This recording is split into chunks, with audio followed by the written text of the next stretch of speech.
and everything else. Something smart. Ooh, something dumb. Feel the force inside me, I do. Ooh. Hey, hi, hello, welcome to Something Smart, Something Dumb, and everything else of Rogue One.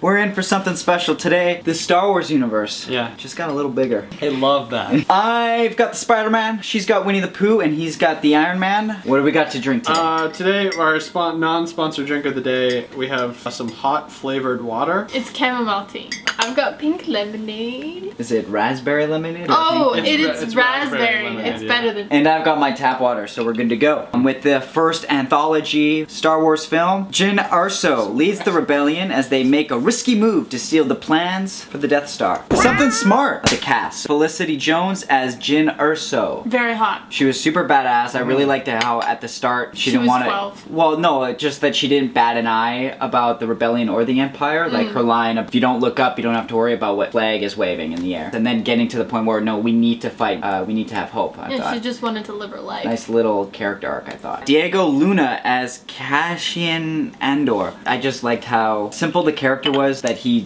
works for the rebellion. They didn't touch up on it too much, and I wish they did a bit more, but just how he's like, they told me to like kill people and do these things that I never wanted to do, but I did it for the rebellion. I would have liked to see that, like, have that be a part of him throughout the story more, where he's really having a tough time fighting for the rebellion, knowing it's for the good cause, but Yeah. not wanting to do all In these reality, things. we only get that one scene where he Yeah. shoots a guy in the back. And then you just see it on his face for a moment, like, Alan Tudyk as Yes, K2SO. Finally, they gave R2-D2 a voice. He's always been a snarky but this time they gave him a voice. And they don't need C-3PO being like, hey, don't say that.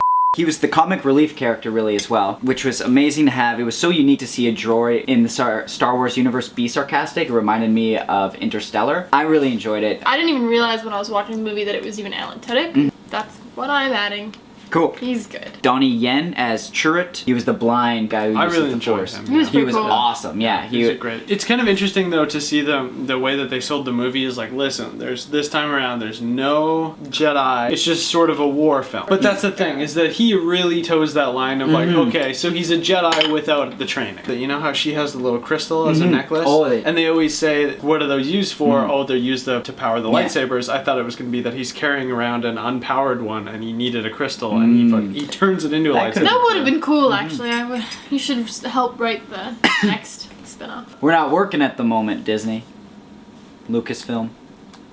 Everyone. The no opening crawl. This isn't the typical episodes in Star Wars. Gives us a chance to kind of explore new ground. Allows them some freedom to actually break Yeah, down. yeah, It's nice. absolutely. We still get the prologue scene that introduces the character and the main villain and everything, which I still thought was a good scene. And then there's just the simple title card of Rogue One. I just feel like they're doing the thing where they try to make it different, but yet familiar. Yeah, It's like, well, just yeah. make it different. Be Yeah, interesting. yeah, Be yeah. new. Be bold. The Empire's power. For me, this was the first Star Wars film that I really could understand the level of control the Empire had over the galaxy. Even to see the war between the Empire and the Rebellion, I never really got that from the original trilogy. It was always like, yeah, the good and the bad guys. Like, I get it. Where this one, I was like, no, it's like these guys are controlling everything and everyone, and then the Rebellion's actually trying to stop this. And And that's what really got started me. it. For example, that tank ambush scene. It really felt like rebellions, hiding out, Yeah. and it's like everything's on the line, and they're going to try to take this tank out. Mm-hmm. But at the same time, that has nothing to do with the storyline of our main group heading through that area. Yeah. They just get caught in it because it's a real war with people really fighting back and forth. Yeah. The third act. For me, that was probably the best aerial sequence that we've had in a Star Wars film, possibly in a film.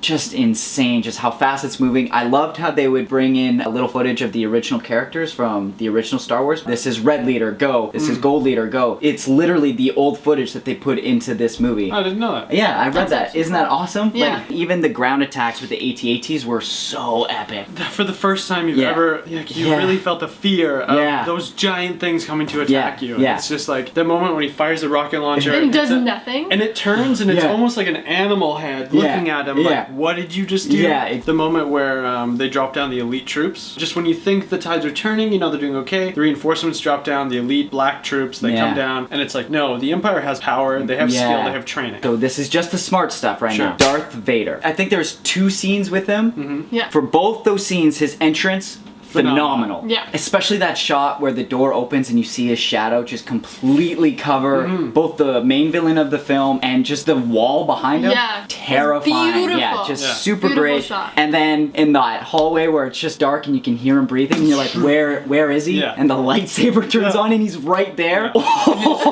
Sheer power Yeah. in that scene. Yeah. Just eviscerates everyone. Doesn't care. Slow moving. Like I said, you know, he has that horror movie quality where he's that monster that it doesn't matter. You can run, you can hide. He doesn't need to go any faster because he's unstoppable. You can go anywhere, but he will find you and he will kill you. Yeah, I really enjoyed seeing the bath chamber that he was in. For that to be the Yeah, that was first a shot cool of him. detail. I just thought that was a really nice kind of thing. That's what he's doing in his spare time. He's taking a bath. He just needs to something dumb. Starting with Darth Vader again. The dialogue. Is the first time we see him where the guy's like, hey, so I just want it to be noted that I'm the one who's in charge, right? Darth Vader's like, don't choke on your aspirations. Yeah. Yeah. He lives in a lava castle. Like, Well, he likes to be reminded of how he lost his limbs. Yeah. It's probably where he feels the angriest. And then, but that's the thing, Yeah. he's fueled by the dark side. Yeah. So anger fuels him, so he Yeah. stays where he's the angriest, Yeah. and it's the place that reminds him of his previous life. So he stays like, rip, force rip! that scene where he's destroying all the rebels in the corridor, probably the best scene in the whole film. Yeah. Does it ruin Darth Vader for the next movie? Because I was reading, this guy watched Rogue One, and when he went home and he watched A New Hope immediately after, Yeah. and he said the anger and like through Darth Vader in that final scene does not translate in that first scene we see with him, because it starts with the stormtroopers killing everyone, and he just walks in and it's like, tell me where the plans are, and he chokes Yeah. a guy out and walks away. He's very slow moving, just chokes people. His only lightsaber battles with Obi-Wan, and it's like he probably would have lost that one if Obi-Wan didn't sacrifice himself. I think in reality it's a limitation of the possibility of the older movies, and that's where I sort of fight sometimes to say that the updating of the franchise has been a good thing in terms of like, you look at episode 7 and you say, okay, it's just a rehash of the old films. But if you think there's a generation of people that probably will never watch the old films, they're only interested in new ones, then this is a great way to catch them up on all three of the old movies. All 6. You get them caught up, you get them there with the new effects, and you get them there with this new energy and all the things that they wanted to do but they couldn't do. His anger really only comes across in his voice in the old films. Yeah. And that's great, but it's like, it's just because they couldn't have him move Yeah. any And faster. you did make the point when we were finished watching the movie that the voice isn't quite the same anymore. Yeah, he doesn't bring... Cage had a good point before where he said that more than anything, instead of emulating, he's not channeling, he's not channeling the character, he's just more trying to do a impersonation of his old character. Yeah. And so you just don't get there. I feel like there's a certain quality of the timbre that was there that isn't anymore. And it's just him speaking, whereas before he had just a visceral anger in every single thing he said. But I read a really good fan theory to kind of explain why it's so different between Darth Vader and Rogue One and then and the original one. That maybe his bath that brings his energy up to like 100%. So when he annihilated everybody, he was 100%. Right. Where he wasn't able to get back to his lava castle in the original one, so his energy was slowly going down and down, which actually does explain a lot. And because the bath was probably filled midi-chlorians. Yeah, in that scene at the end of Rogue One, and he's destroying everyone. If that took, let's say that took half of his energy, that brings it from 100 to 50%. Yeah, that would explain why a few minutes later, when he gets onto the thing, he just sends the stormtroopers in instead. Well, that's a great theory. I think that's a great theory and makes a lot of sense. I mean, you could just have a nap. The supporting cast. Ben Mendelsohn, he was the main villain. Overall, I thought the performance was fine. It's Well, just he was the main villain under another villain, right? under 2 villains. Yeah, he was middle management, which basically turns the entire empire into Walmart. Forrest Whitaker as Saw Gerrera. Don't even know why he was in the film. Yeah. I feel like he could have been very easily removed. Okay, so the whole thing when he comes in, he's like all upset because Jen, he's like, oh, did you come to kill me? Where? And then He's always hiding out. And then they're like, why don't you come with us? And he's like, no, I can't run anymore. And in that scene, you're like, but why not? the worst moment for me with Forrest Whitaker was when he's trying to get Jen and her friends to leave, and he has this moment where he's like, go! It was just so over the top, and I was just like, even in the theater in that moment, I was like, no. He was playing melodramatic to the top. To the T. I did read, apparently that character is in Star Wars The Clone Wars. Not only is that a tie-in, but I feel like the character has these certain qualities. Right. And in animation, it works a lot better than in live action. Right. But I'm sure that was part of the reason why the performance was so over the top, because he had a certain thing he had to do. Doesn't translate. I would assume. Fair enough. Yeah. That's the problem that we're running into these days, is they're relying too much on the world to create single movies these days. Yeah. It's the Marvel Cinematic Universe. It's the Star Wars Cinematic Universe that's growing. Okay, we have the animated series. We have, you know, these TV shows, these movies, whatever, and it's, you have to rely on all this different knowledge to make one thing work. It needs to work independently. Yeah, and this movie came close to doing Yeah, it. but then the issue that I have with this one as well is that there's so much goddamn exposition these Yeah. days. The exposition kills the entire movie. Halfway through, I hated this movie. Yeah. Because I thought it was just going to be characters I didn't care about doing things I didn't care about. And a good point with that is the pilot guy. We didn't really have any exposition for him, but just through seeing him again and again and having seen him struggle, braver and braver, Yeah. building his courage. you just like him Yeah. by the Yeah. end. Yeah. But everyone else who even handles exposition spent the time to be like, this is why you should care about them. You're just kind of like, meh. even the blind guy who was one of the better characters. Yeah. There's the tank scene, and then he just walks out like, I'll take care of this. And it's like, oh, this is why he's cool. This is why we're supposed to like him, because he's a cool fighter. Great. I think Yeah. that character, pilot character, just really shows that you don't necessarily need all of that exposition to have a good character that people are gonna like. As long as you can just get on board with them and you can relate to them. I honestly felt like the first third of the movie was a soap opera, jumping between, okay, there's these two people and this is what they're up to, and there's these two people, this is what they're Yeah. up to, and this is why you need to care about all of them. Yeah. You better keep all these storylines Yeah. straight. It's like, can we just jump into it? I don't need all the Yeah. backstory. Yeah. I'll figure it out. Yeah. From context. Next character is Mads Mikkelsen as Galen. Another disappointment. Yeah.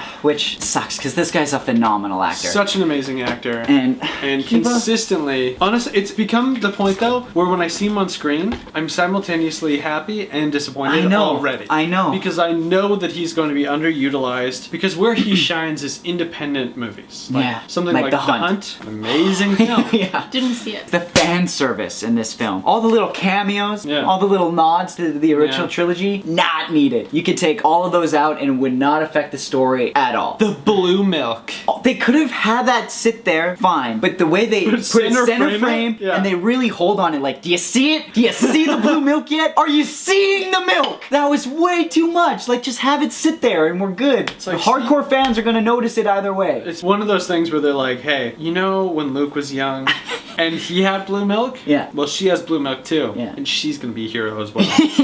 Blue milk. It's the stuff of champions. There you go. The guy who, I don't like you, from the cantina scene from the original, Oh, right. the original movie. Balchinian. It makes no sense that he was on that planet, because minutes later that city explodes. Did he just fly away Did afterwards? he have an arm? When they arrive to the rebellion base, Yes. and you get that guy. The first shot of him, I was happy with, like a classic, all right. But they kept coming back to him like three more times. I'm like, you ruined it again. Yeah. Like, that's too much. And then the shot of R2-D2 and C-3PO, we didn't need that either. It was nice seeing them, It was one giving of them the- one line, but I'd say I that- didn't like where it was at in the movie. I would say that that's the only one that worked for me. Well, like I said before, I just felt like they're comic relief, quirky characters, Yeah. so giving them a quirky moment seems okay. Whereas when you give serious characters Yeah. a quirky moment, it doesn't work. Yeah. So, well, she had to go. Who? Everything else, character CGI, we're talking about Peter Cushing, how they resurrected him to play Grand Moff Tarkin and bring him back into the film. I loved seeing him in the film. Number one, it was great to just have that character story-wise involved in the story. Number two, it was great to see the actor back on screen. That's something that, like, Well, he wasn't. no, I know, He's but a like Rubit. having the He's a Rubit. presence there was nice. Right. When he was just standing there, it looked phenomenal. Yeah. It was when he started talking that's where It the really visual fell effects apart. fell down. Yeah, because it was just so obvious. I would imagine they did motion capture for this guy, but when he talks, he probably has his own movements, and they're trying to match it to the movements of the late actor, and so it Yeah. the two just did not work together well. Just all the times that they really held on him in a scene, Yeah. or focused on his face when he's talking. And Yeah. When they showed Princess Leia at the end, it looked phenomenal. She only had one line, only one word, hope. They had the actual actress do the motion capture for it. That's gonna make it that much easier to do. Also, looking at it, you get one actor for one scene saying one line versus an actor who's in a few scenes saying a bunch of lines in those scenes. The money isn't gonna be the same Yeah. to spend it on. Yeah. So it doesn't surprise me that the Princess Leia looked phenomenal. Well, the final shot of the film, that's where you want to spend your money. Yeah, anyway. exactly. Yeah. Other than that, I thought like it looked really good, but clearly that technology still needs to... We're still in the uncanny valley. Yeah, the reshoots. Apparently lots of reshoots happened for this movie. That the ending is completely different from what they originally had. We went in blind for this movie, but What's that mean exactly? we didn't watch the trailers. We didn't watch the trailer. Apparently in the trailers, they did the Suicide Squad route, where they showed lots of footage that didn't make it into the movie. At least 12 scenes that did not make it into the final cut of the movie. Teaser trailer, or the very first trailer is released. Sometimes you can expect that some of the footage isn't going to make it into Yeah. the final cut because Yeah. they're still cutting it and learning. But when we're coming up onto the release date, like a month prior, 2 months prior, that's when you know what scenes are cut and what scenes are not. But apparently there's one scene in particular that was like, people are calling it the money shot in the trailer. In the climax scene where she's needs to turn on that switch at the top of the satellite, Right. she walks down that little bridge and it's just landscape. But as she's walking, a TIE fighter comes up and it's like they're face to face. Oh. It's dope. I was looking at a lot. There's scenes where her, that main guy, Cassian, Yeah. and the robot, K2, they're on the beach running, and you can see in her hand, she's holding the Death Star plans in her hand, Yeah. and they're running, the AT-ATs are shooting at them. Like, they completely reworked. So I wonder if originally they survived? I don't think they survived, but I bet it was a bit of a darker ending, is my I bet. see. And then the I see. producers were like, lighten it up. The character deaths. The reason why I put this in the everything else is because it's kind It's of... good and bad. Some of the deaths, like Forrest Whitaker and Mads Mikkelsen's deaths, were super cheesy and stupid. I did want to talk about some of the good ones as well. We know that they're running into their death. You don't want to be attached to any characters right away because Yeah. you know they're all going to die anyway. Yeah, better deaths were K2, the Yeah. robot. Great Dies death. for them. Yeah. I actually really enjoyed when we thought Cassian.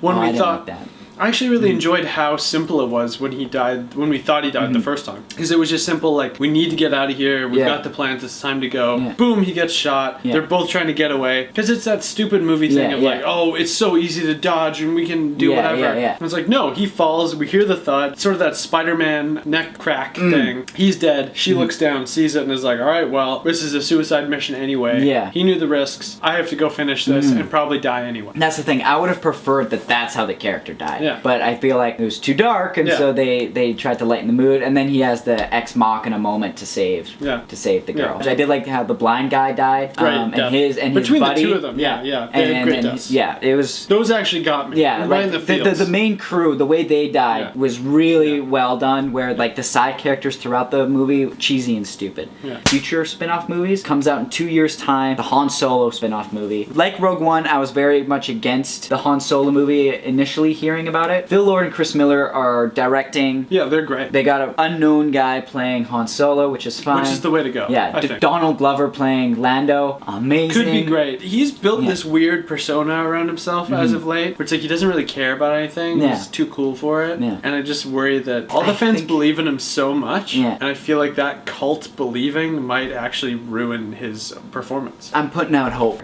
That's what Rebellion's about. I can't think of anyone You know- better. Just how different this Han Solo movie can be, especially where when we first meet him, he doesn't believe in the Force and doesn't believe in Jedi's. To see that side of the world. This one, we got very little Jedi stuff happening, but there's still enough. Well, With there's this still- one, I feel like there's going to be even less. Yeah. You know? That's the interesting thing that I feel like the way that they set up Rogue One, like, listen, there's no Jedi, no lightsabers, nothing, Yeah. whatever. And then they still managed to work a Jedi in. Yeah, exactly. And it's like, well, he just wasn't trained. Han Solo, 100%, they're going to work something in like that. Oh, absolutely. And then it's going to be like, so he clearly in the past saw the Force work, should Yeah. believe in it, Yeah. saw actual evidence of it, and then it'll work its way back to the original trilogy, and it'll be him going, I've never seen it and I don't believe in it. Yeah. But what about But that what- part yeah. in the prequel movie? Yeah, we don't know what the other spin-off movies are. Some are speculating there'll be an Obi-Wan spin-off movie That'd be insane. with- I would love Ewan McGregor to return. to return and He's be the in that best. time with him on Tatooine. Yeah. What's the other spin-off? The other spin-off? Yeah. Boba Fett. Oh, that'd be good. I don't think that would be good. I would not be excited about that. I think that'd be great. Just because what made everyone love Boba Fett so much was the little presence that he had and how badass he was. Yeah. He has a total of 5 lines in the original trilogy, and one of them is his scream as he's dying. You don't know that he's dying. Okay, so imagine he's wearing all that armor, right? Yeah. He goes into the Sarlacc pit. He kills the monster, or like... Well, like he Like, fell into his mouth. We he saw does a that. little karate. Could be MIB. Right, he's in there. Yeah. MIB style. Yeah. He's eating the innards of this alien, surviving. It's trying to digest him for 1,000 years. He finally gets shit out the other end. He's more powerful than before because he consumed the alien. So this is what the spin-off is about. It's not his origins. It's not the about origin, after. it's the future. Oh, That's right. And that'll bring him back into like episode 8 or episode 9. Yeah. Yeah, we're talking tie-in. There we go. Major franchise opportunities. There we go. Call me. I don't need a Boba Fett spin-off movie. If anything, bring him in to the Han Solo movie. Nobody said anything about a Boba Fett spin-off. It's gonna be Jango Fett. Jango Fett. Well, that's everything I got. Any final thoughts? Star Wars has been a hell of a ride. Warm up your fingers. We give it this gift. What's that out of again? I feel like we've had meetings, but we haven't discussed it. Thanks for watching. Comment your thoughts at the bottom, and we'll see you next time. Whoosh.